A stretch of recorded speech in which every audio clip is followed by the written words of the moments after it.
আসসালামু আলাইকুম। তো আজকে কোনো এডুকেশন ভিডিও নয়, কোনো মোটিভেশন ভিডিও নয়, আজকে হচ্ছে টিপস ভিডিও। কারণ আমি আজকে একটা আপনাদেরকে টিপস দিতে যাচ্ছি। কারণ আপনারা যারা মেসে বা হোস্টেলে থাকেন, তো বিশেষ করে কিন্তু জাগ ইউজ করেন না, তখন কী করেন, এরকম বোতল ইউজ করেন বা এরকম। তো যাই হোক, আমি এটা হচ্ছে নতুন বোতল, মানে কালকে পানি কিনছিলাম। তো এটা কত সুন্দর ফ্রেশ লাগতেছে। আর এটা হচ্ছে মানে পরে ভিতরে কাগজ ঢোকা আছে, এটা আমি বলতেছি। আর এটা হচ্ছে কিছুদিন আগে, এবং পানিও খাইছি কয়েকদিন, এক সপ্তাহ মতো, এই জন্য বোতলটা একটু হলুদ হয়ে গেছে ভিতরে। তো কেন এরকম আমরা বোতল হলুদ হয়?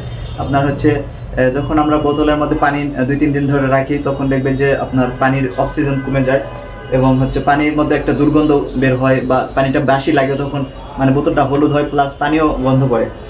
তো আপনারা চাইবেন যে বোতল ইউজ করবেন, মানে টাটকা পানি আনবেন, টাটকা খাবেন, শেষ করবেন। কিন্তু আপনারা 2-3 দিন ধরে যদি রাখেন, তাহলে পানির মধ্যে জীবাণু জমবে। এবং বোতলের আপনার গরমের সময় বিশেষ করে বোতলের মধ্যে বোতলের কেমিক্যাল একটা সেন্ট বের হয়, মানে বোতল গরম হইলে। তো এই জন্য সবসময় টাটকা ইউজ করবেন। আর এই বোতলটা আমরা তো পরিষ্কার করতে গেলে এখন কাপড় বা ন্যাকড়া বা কোনো কিছুতে পরিষ্কার করা এটা সম্ভব নয়। ওই জন্য একটা নির্দিষ্ট টেকনিক, যদিও অনেকে জানেন, তারপরে আমি এরকম একটা কাগজ নিলাম নষ্ট, নেওয়ার পর আমি হচ্ছে ছিঁড়ের মধ্যে ঢুকে দিলাম। আর একটু হালকা পানি নেবে, তাহলে এই কাগজ যদি আমি ভিতরে দিয়ে যদি আমি একটু করি, তাহলে পরিষ্কার করা পসিবল। কারণ আমার এই পর্যন্ত আমার হাত যাবে না, আমার কোনো কলম দিয়ে বা অন্য কোনো কিছুভাবে আমি এটা দিয়ে হুইল দিয়ে পরিষ্কার করবো, এরকম অপশান নেই। আর আমি এখানে হুইলও দেবো না, দেখেন, হুইল দিলে আরও ভালো হয়, হুইল, সাবান, সোডা, শ্যাম্পু, কিন্তু আমি ওসব দেবো না। আমি জাস্ট শুধু এরকম কাগজ দেবো একটা, এরকম আমি দিয়ে নিলাম। ভিতরে একটু পানি নিয়ে আসে, দেখেন, তাহলে বোতলটা পরিষ্কার হয়ে যাবে। এটা থাক, আপাতত পানি কম হয়ে আছে, বেশি কাগজ দিলে দেখবে যে পরে পানি খুঁজে পাবেন না, এই জন্য। তো এখন এরকম আমি 1-2 মিনিট করবো, তারপর দেখেন ঢাকানোর পর হাতের ব্যায়ামও হবে। এরকম হাত তো সারাক্ষণ লিখতে বা পড়তে তো হাত ব্যথা যায় না, এটা একটু হাতের এক্সারসাইজও হবে।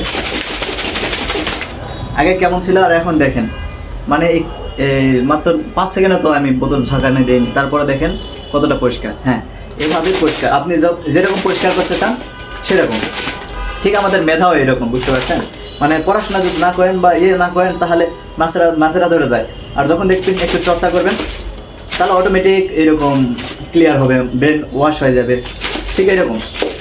আর যারা ইসলাম মানেন এবং কোরআনে নামাজ বন্দেগী ইবাদত করেন, তারা নিজের যদি কল্পটা পরিষ্কার করতে চান, ঠিক এরকম কথা, আল্লাহর নাম নেবেন, জেকের নেবেন, জেকের আবিষ্কার করবেন, তাহলে দেখবেন যে তার অন্তর দিল পরিষ্কার হয়ে যাবে, ঠিক এরকমটা।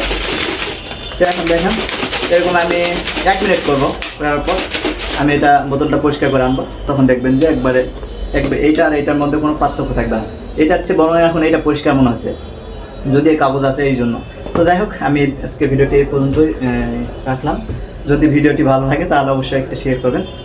আর আমি কিন্তু এটা যারা জানে তাদেরকে জন্য না, যারা জানে না, যারা ফার্স্ট টাইম এই ভিডিওটা দেখলো এবং শিখলো, তাদের জন্য তো মূলত ভিডিওটা বানানো। তো সবাই ভালো থাকবেন, আল্লাহ হাফেজ।